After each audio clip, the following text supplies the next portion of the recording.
At some point during no contact, an avoidant will finally feel your absence and notice something starting to change. Now, I want to walk you through exactly what is going on when that happens, what they feel, how they act, and why their reaction to missing you might look different than what you expected. If you've been watching any of my videos, then you know avoidants don't feel that loss right away. In the beginning, it looks like they moved on. It seems like they've forgotten you. It feels like you've been discarded. But what's actually happening is much different. It's what we call avoidant deactivation.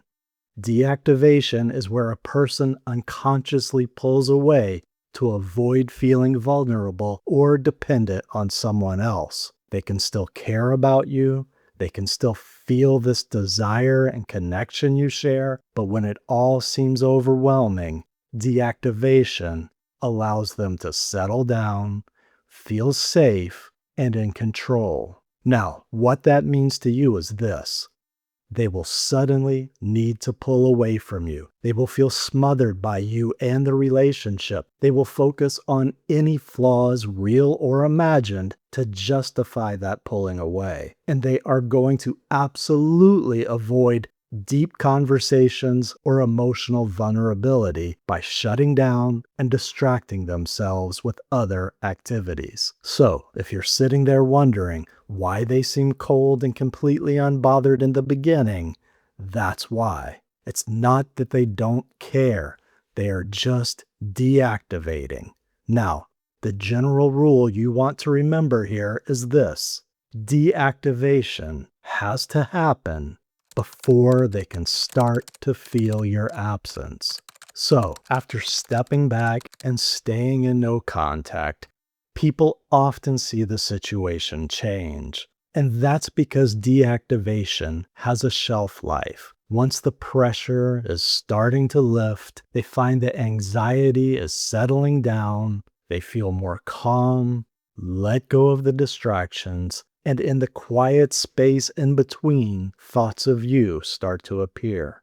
Now, some people are surprised to find how long it can take for that to happen. And that's because the idea that an avoidant person will snap out of it on a predictable timeline is a bit misleading. Deactivation is not a switch that flips back immediately on its own. It's a self-protection strategy, and the timeline depends on what makes them feel safe enough or motivated enough to reconnect with you. Now, I'll link a video in the description that dives deeper into timelines, but right now let's focus on what you have the most control over and how you can affect that timeline. Before we do that, there's one more thing you should know about deactivation, because once you understand it, the whole story changes. Deactivation can take a surprising amount of mental and emotional energy, even if it seems easy for them to pull away. Now, the reason it seems so easy for them is because it's automatic, like muscle memory. They do it without thinking, and when it happens, they instantly feel relieved. Now, what you can't see from the outside is this. It's mentally and physically exhausting to deactivate because their subconscious mind is constantly pushing down and redirecting those feelings in order to protect them from the perceived emotional threat. This is critical to understand, so let me say it another way. Deactivation is automatic and they instantly feel safe and relieved. But it's also exhausting because their brain is always working in the background to keep those feelings turned down so they don't feel anxious and overwhelmed. Now, here's what this means for you and the time it takes before they feel your absence. When an avoidant is deactivating, their subconscious mind is working overtime. It takes a lot of energy to manage the discomfort of feeling pulled towards someone they love while also feeling the urge to pull away because it feels dangerous. So the bottom line is they're already at capacity when you start to text, call, show up at their door, trying to connect, trying to get some clarity, trying to understand what's happening. It's all too much, and they just shut down and get as far away as they can. But when you're in no contact, it allows them to just slow down and relax. And as they feel the pressure starting to ease, the mind has a way of releasing the tension on its own and gradually putting things into perspective. Now, in that stillness, they can actually start to feel what's underneath the fear, which is that they do care about you, that you are important to them, and that they really do feel your absence and miss you. Now, it's almost as if they can't feel the loss while they're in the middle of it, which means losing you only becomes real once there's room to feel it. This is why no contact works differently for avoidance than it does most people. If you're anxiously attached, then it's shocking how quickly and deeply you can feel the pain of losing someone. But for an avoidant, the pain tends to come quietly, much later after things settle down and relax. Now, when that's happening, they will feel it.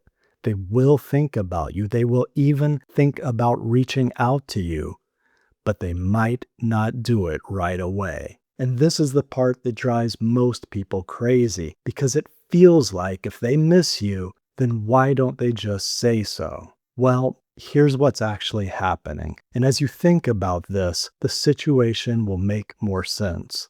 When avoidants start to miss someone, they don't automatically act on that feeling. They often sit with it or push it aside, because even though the feeling is real, it still carries a sense of emotional danger to them. This is the concept that connects all the dots. So let me slow down here and be very clear. At some level, they're not fully confident that a relationship will feel safe.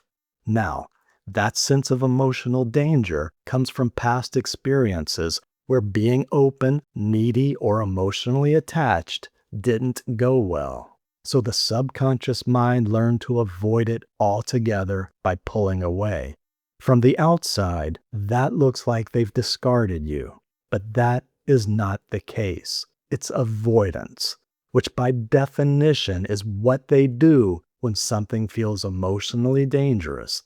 They avoid it. And what that really means to you is this: there's a window of time when they think about you. They replay memories of you in their head. They wonder how you're doing. They still feel that chemistry drawing you together, but they don't fully act on it. However, they do find other ways to reach out. And you've probably noticed some of these. They watch your stories, they look at your profile, maybe they like something you posted, then unlike it. They ask a mutual friend how you're doing. They bring you up in a way that sounds casual, like it's nothing, but it clearly isn't. They might even show up somewhere the two of you used to go. All of this really comes down to one key thing.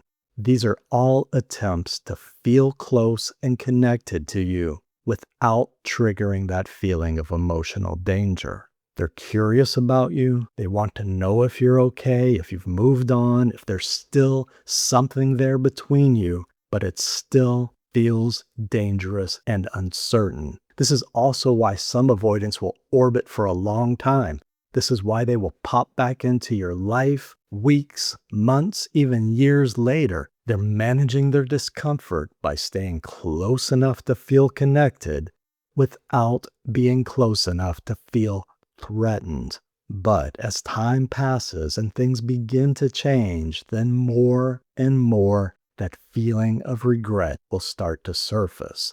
Not in a clean, clearly felt way, more like a slow realization that something was lost that didn't have to be. They notice that absence in their life.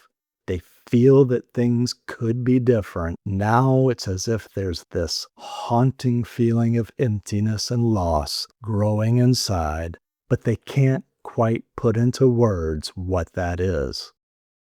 And this tells us something important.